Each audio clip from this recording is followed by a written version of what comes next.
Hey everyone, it's Dan from the Rock Nerd Radio Show, and in my video today, I'm doing something a little different. You see, I just got the classic hardback Falcon Marvel Legends figure, and I wanted to put him on my main Avengers display. I actually got that Falcon because that costume is a little more representative of the costume he wore during the Ed Brubaker run of Captain America, which is my favorite Captain America run.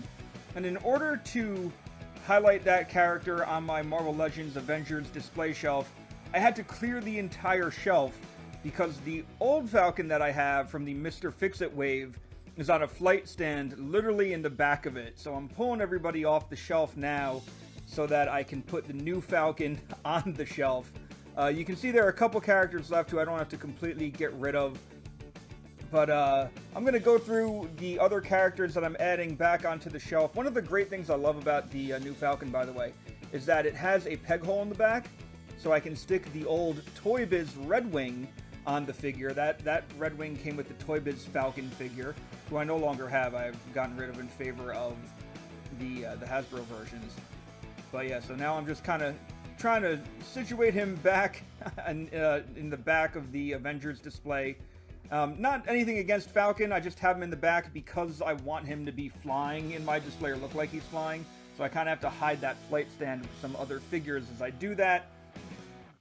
So I like the look of this figure. As I said, I think it's pretty cool. For now, I have the open hands on him. I might eventually put the closed fists back on him as I go. But to rearrange the shelf, it's going to take a little bit. So as you can see, I'm already trying to figure out where both Goliath and War Machine are going to go. I'm very particular about my Avengers shelf because next to it I have a Masters of Evil shelf, and on that shelf I kind of have it mirrored, so where there's an Avenger character, there's a matching Master of Evil villain type character in the shelf, over to it, so kind of like a mirror image. But as you can see, getting everything back in place sometimes can kind of be a pain. I had to adjust War Machine's cannons to get him where I wanted him to be. You will see that I have multiple versions of Hank Pym's personas on my shelf. You can see I have the Scott Lang Ant-Man as well, but I'm adding back the Gray Beast now from that classic card back. I consider Beast to be an Avengers team member, and he was friends with Wonder Man, so that's why I have him near Wonder Man. I do have the classic cardback Vision, or vintage cardback Vision, who you can see sliding in now, and next to him, I do put Scarlet Witch, because they are married or were married, whatever. So she fits well next to him. I know some people have the other Scarlet Witch figure from the Family Matters 3-pack in their Avengers display. I have her with my Brotherhood of Mutants. I just added that She-Hulk from the A-Force box set. She really needs an update. I'm not loving that She-Hulk. Her joints are weird and her arms are scrawny. I do have the recent She-Hulk that came out over the summer. That was like at GameStop and things like that. But I have her with my Hulk figures. I'm adding Quicksilver now, putting him next to Scarlet Witch. I have a second Quicksilver with X-Factor as well. I'm adding Black Panther now. I have the Walmart Black Panther, but I have him on a separate shelf as well. I still really like this one. I think he's from the Hit Monkey wave, so I still like displaying that one. I love the shading on that one. I know some people have kind of ragged on that, but it's something that I really like. The retro Ant-Man is going up now, and next to him will be going Wasp, founding members of the Avengers, so I kind of kept them towards the front. Part of me is always debating. I have smaller versions of them that I could always stick somewhere on my Avengers display as well, but I like having full-size figures of them, or 6-inch figures. Black Knight's going up next. The character that I love, and every time Marvel does a series with them, they just can't seem to get it right. I was excited that he was in Eternals. He was one of my favorite characters in that movie, and I'm excited to see where he might go from there, especially with that tease at the end. Apparently that was Blade's voice you heard talking to him. Probably should have warned you that that's a spoiler. Anyway, here is the retro cardback Black Widow going in.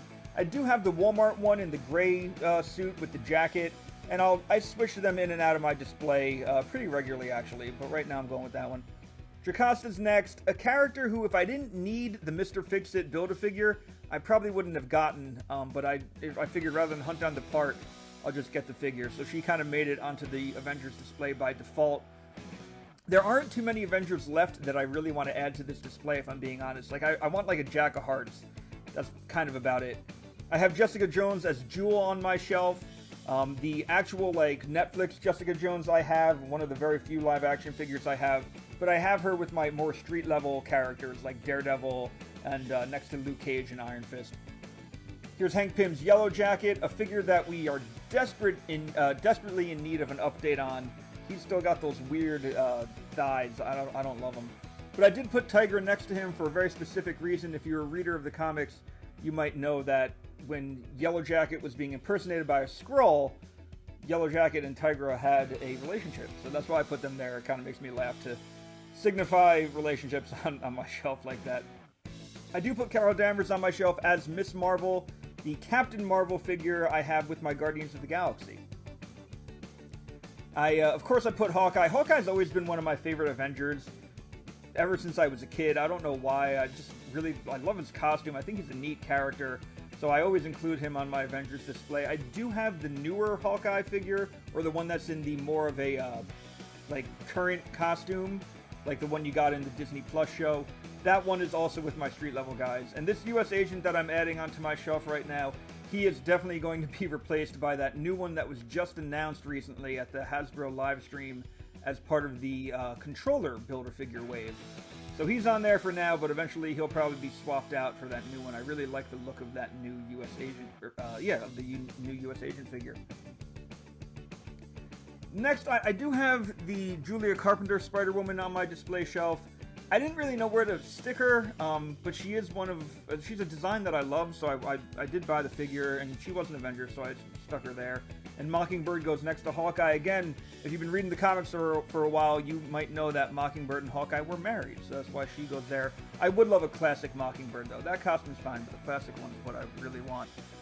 The 80th anniversary Iron Man comes up next.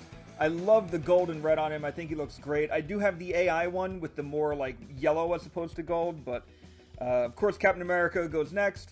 I do have Captain America holding an extra Mjolnir as a little nod to Avengers Endgame, especially, that scene where he gets to hit Thanos with Thor's hammer. Thor is up there too. Honestly, I'm going to be very honest with you here. I'm buying the Ragnarok Clone Thor figure just to get that spinning hammer accessory. I'll be happy to have a clone Thor, but I can't wait to have Thor holding the spinning hammer. That'll be really neat. So Thor is also on that shelf. And that just about does it for my Avengers display. I'd love to see what you guys think of it in the comments, so leave a like, subscribe, and I will talk to everybody next time. Thanks for tuning in. Have a good one.